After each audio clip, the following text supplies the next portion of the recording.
Good morning, Boker Tov, and welcome back to our 10 Minutes of Meaning series, generously sponsored this year by Lenny Echani Grunstein in memory of Chani's father, Mr. Aaron Tambor, Aaron ben Yitzchak, whose neshama should have an aliyah. The Ramchal, the great R Moshe Chaim Luzzatto, has been charging us, giving us the formula, giving us the prescription for how to live a life of our best selves, how to conquer the temptation, the inertia, the drive, the appetite that will lead us in the wrong way and sabotage our success, and how to acquire the kinds of attributes and qualities that in fact will lead to our success. We began by looking in depth at the quality of zehirus, mindfulness, caution, consciousness, how to be present in every thought, speech, and decision that we make, every behavior, every act that we do.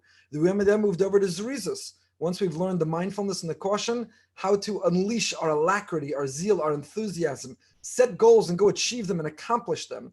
And now we're studying Midas HaNekiyos, how to identify the Kryptonite in our own lives, how to see the parts of our own lives that could be responsible for our downfall, and how to eliminate them in areas of promiscuity, and then areas of honesty and integrity, and most recently in areas of eating. And that's where we are in Perek Yud Aleph.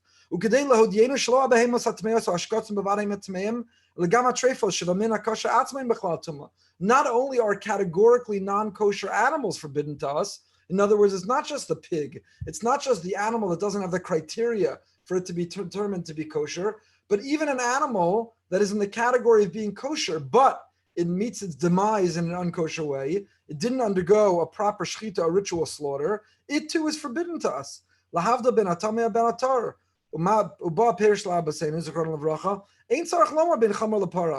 don't have to know the difference between a donkey and a cow. A cow is a potentially kosher animal, a donkey is not. So why does it say, the Torah, that you're only allowed to eat that which is tahor pure and not that which is tameh impure? Because it means even an animal that falls into the category of being potentially kosher, but if it didn't die in a kosher way, if the animal had an illness and simply had an end of life, if the animal was hit by a car, if the animal was hunted, it's not eligible to be kosher. It has to be done with shechita. And shechita has 5 conditions to it, which are incredibly sensitive and nuanced. The difference between cutting the majority of the windpipe and of the esophagus, muloha sa'ara, the rabbis say, is the difference of a hair's breadth. You know,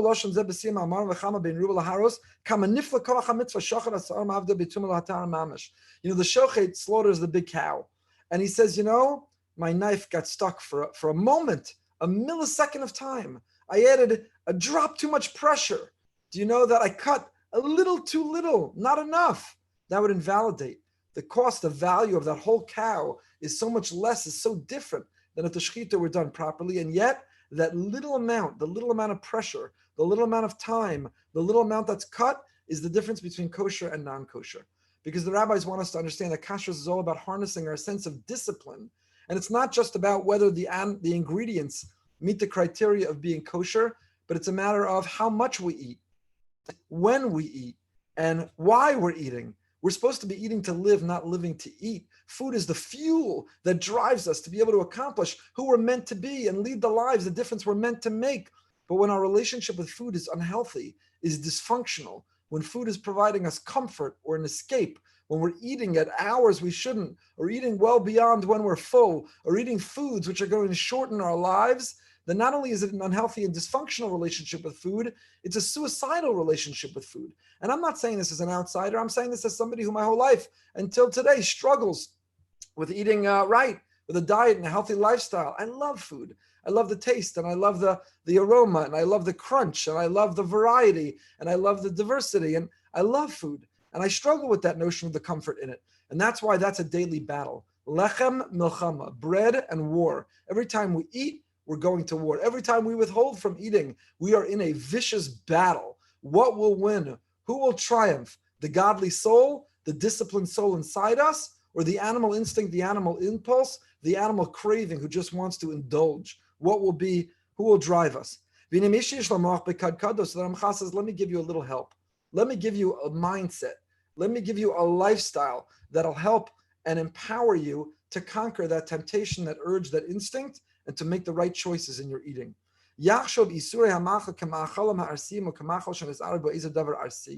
You have to see food as either potentially containing poison, it will kill you, it will compromise you, it will cause you great pain, or food can be the fuel, the energy that drives you, the energy that elevates you. It is the battery that enables you to go. You know,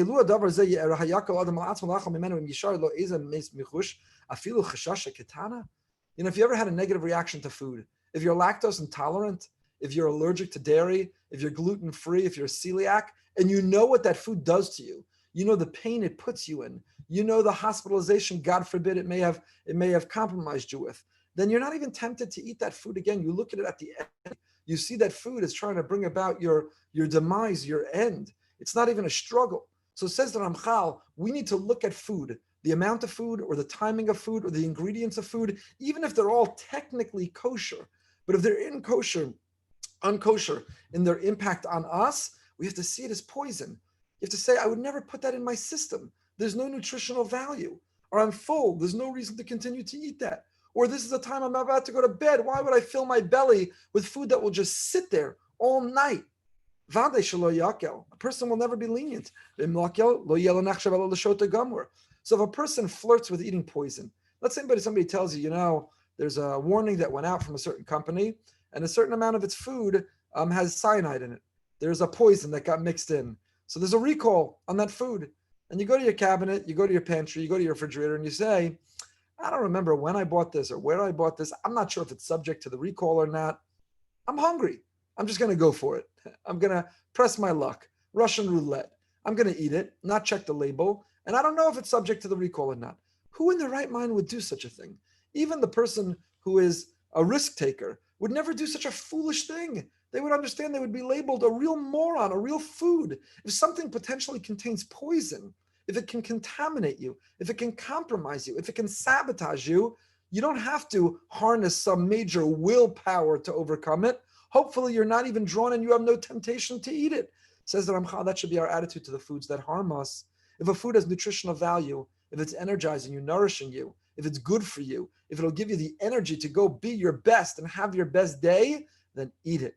Eat it judiciously and eat it and enjoy it. It doesn't have to be unflavored. We don't live on bread alone. Enjoy a flavor, delicious. But a person should look at and examine and reflect and be mindful of every morsel we put in our mouth. Not only does it meet the strict criteria of kashrus, but does it meet the criteria of a healthy life. Non-kosher ingredients, even more than only harm us and compromise our health and well-being, but the non-kosher ingredient contaminates our soul. It is in fact poison for the soul. In kain mi'efo yiyah make a makom chashash shalisr ba'al seichelu. The aldavar zenemar v'samta sakin belo'echa in ba'al nefesh ata. Pasuk in Mishlei. Put a knife to your gullet if you possess intelligence. If you want to know whether someone's smart or not, don't check their IQ. Don't ask them for their SAT score or their college transcripts. If you want to know how intelligent somebody is, don't look at their bank account and don't check how much they've accomplished or how many friends or followers they have online. Says the Ramchal, quoting Shlomo HaMelech, if you want to know how intelligent someone is, look at their eating, look at their lifestyle when it comes to food. Now, I understand there are genetic predispositions. I'm not judging chas v'shalom. There are genetic predispositions that make it difficult to eat right or to be the right weight. And as I said, I'm an insider. I struggled with this my whole life. I'm talking to you as somebody who's on the team of those who are working on it, not somebody who has no temptation and can look on the outsider and judge who has no desire. But I'm saying what the Shlomo HaMelech, what the Ramchal is telling us is we can harness our self-control, our discipline, our integrity. We have that ability to say no, to be much more choosing, much more intentional, much more judicious and mindful in all that we put into our system, to give us an energy that drives us and not to put in anything that would chas v'shalom compromise us. And in fact, whether we harness that capacity, whether we use that mindfulness, whether we draw that strength to make those right decisions, will say so much about us. And then, by the way, I have to tell you, as somebody who has struggled and go through periods of undiscipline and periods of discipline, when you're disciplined, when late at night you're rummaging through the cupboard looking for that bag of potato chips and you say, you know what, why would I put that in my system right before I go to bed? I don't need that. I don't want that. The satisfaction and the joy of expressing discipline is in fact much more delicious than anything you gave up in the process. It's just that your appetite is trying to trick you and fool you in that moment. It's trying to make you believe you need to eat it. So those are the moments of truth. That's lechem and milchama. That's Tarach lefanai shulchan neged sorarai. Where are my enemies? Neged shulchan. They're at the table. There's a beautiful Chassam Sofer, which we'll end with for today. Chassam Sofer, my friend and colleague Rabbi Blumenthal, shared with me. Chassam Sofer is back in Parshas Bechukosai. At the beginning of Parshas Bechukosai, the Torah gives us the blessings. If we live a proper lifestyle, we are blessed. V'hisig lachem dayesh es batzir, batzir yasig es zara, v'yachaltem lachmechem lasova, v'yishavtem lavetach ba'artzachem. Your threshing will last until the vintage, until your wine crop is ready, your grapes are ready to be taken, and your vintage until the next planting, and you'll eat your bread, lasova, with seishish, v'yishavtem lavetach ba'artzachem. So says the Chassam Sofer, commenting on this pasuk. He says, l'famim riboy shefa ha'machalim eina tov la'adam. Sometimes overeating is not good for you. And so being wealthy and having access to all kinds of foods and delicacies and quantities and diversity can in fact be a curse, not a blessing. In fact, the Chassam Sofer says, he observes, I don't know if it's true, Anuroam ki ruba deruba aniyim briyim u'balei koach. People who have less means, people who are underprivileged, are sometimes healthier. They haven't overindulged. Their cholesterol and blood pressure is better. Verova ashirim chushe koach v'chalaim rachman litzlan. And people who are incredibly wealthy, who can stuff their face with all kinds of delicacies and treats, unfortunately, therefore, are often less healthy. Merov achilasam ta'anugasam. Because they have access to unlimited amounts of food and varieties of food, people are less healthy. So says the Chassam Sofer, you know what the biggest bracha is? Hashem says, V'achaltem lachmachem lasova. You'll learn to eat only until you're full. Stop eating when you're full. That's the biggest bracha. Hisig lachem dayesh es batzir, and so on. But even though you'll have all that quantity of food, that your threshing will last until the vintage, and the vintage until the sowing, even though you'll have that enormous quantity of food, nevertheless, va'achaltem lachmachem lasova.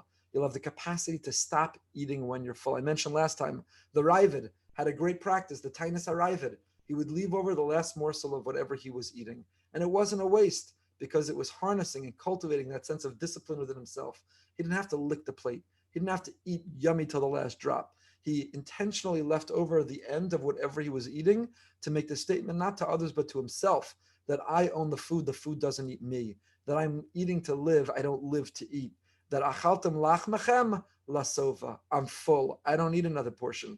I don't need extra. I don't need to keep going just because it's here, or just because it tastes good, or just because it makes me feel good. I only eat in order to live. I don't live in order to eat. And with that, the Ramchal finishes this section of Nikias, the notion of the battle of food and what it says with us, our area of discipline in this area of life. And he describes, we'll continue, please God, next week, as he'll describe to us some of the behaviors we need to be mindful of, we need to work on when it comes to social interactions, as social animals, how we treat others, how we speak, how we choose to make people feel. Mirza Hashem will continue next week. Have a wonderful Yantif, a great Shabbos, happy, healthy, and holy. We continue with Living with Amunah in 15 minutes, right back here on the same Zoom channel or on the same YouTube/Rabbi Ephraim Goldberg. Please subscribe on YouTube, and we'll be back, please God, in 15 minutes. Have a great day.